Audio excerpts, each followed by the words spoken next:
Eng kamida sizga ham xuddi shunaqasidan nasib qilsin, kirlarni juda toza yuvib, juda ham bez shumli ishlab, juda ham sifatli ishlab beradigan kir moshina. Kir moshinamizni klientimizni shunaqa ichlarida ozgina tuz yig'gan joylari bor, kirlar ozgina hid kelyapti dili.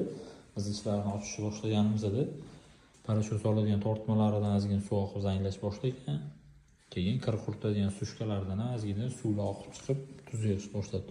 Kir moshinamizni to'liq sochib nol holatga keltirib oldik. Parashyut soladigan tortmasidan mana ko'rganingizdek suv oqib zanglab ketgan. Bularni yangi holatga keltirib beramiz.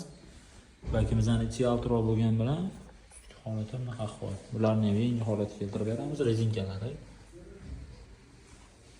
bakimizning pachinilarni alishtirib, oxir holatlarini ko'rsa, hammasini yangi holatga olib beramiz.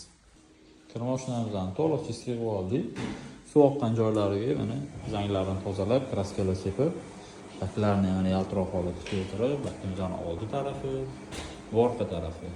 Bunga tem bilan pachini salning komplekt alishtirib beramiz. Kir moshinamizni tayyor holatga keltirib oldik. Holatlarni ko'rasizlar, zanglagan joylarni zavod holatiga keltirildi. LG 12 kilolik kir moshinamizni to'liq yig'ib tayyor qilib oldik. Testga qo'yib 1520 оборот maksimal оборот ishga oldik. Hech qanaqa o'rtishi zoom, ortiqcha detonatsiya yo'q. Shunday sifatli xizmat berib bemalol murojaat qilib